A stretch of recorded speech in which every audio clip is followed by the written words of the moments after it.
ஒட்டுமொத்த துயரத்தின் உச்சம் ரம்புக்கெல விலாடகம மண்ணில் புதைந்து போன ஒரு கிராமத்தின் கண்ணீர் கதை. நேற்றிரவு நடுநிசி நேரம் ஊரே தூக்கத்தில் அயர்ந்து போயிருந்த ஒரு தருணம். நள்ளிரவு 1:30 மணியளவில் சுமார் 50 வீடுகளையும் அதில் உறக்கத்தில் இருந்த 50 குடும்பங்களையும் மரணம் விழுங்கிய துயரத்தை எண்ணிக்கூட பார்க்க முடியாதுள்ளது. இதை நினைக்கும் போது உள்ளம் அப்படியே துடிக்கிறது.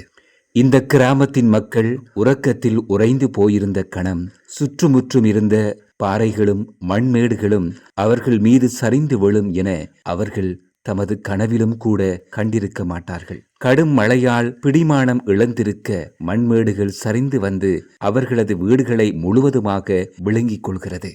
உள்ளே சிறுவர்கள், குழந்தைகள், முதியோர்கள் என நோயாளர்கள் எல்லோருமாக இதில் அடங்கியிருந்தார்கள். நீரில் கசிந்து வீடுகளில் வீழ்ந்த மண்மேடுகள் பெரும் பெரும் வீடுகளை கூட முழுமையாக மூடிக்கொள்கின்றன.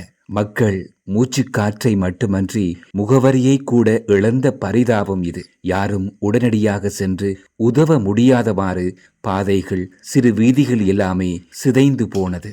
அதனால் பல மணித்தியாலங்கள் இந்த கிராமம் உலக பார்வையிலிருந்தே துண்டிக்கப்பட்டது. சுமார் 50 குடும்பங்களைச் சேர்ந்த 200 அல்லது 180 பேரளவில் இந்த கிராமத்தில் மண்மேடுகளால் காவு கொள்ளப்பட்டிருக்கலாம் என அனுமானிக்கப்படுகின்றது.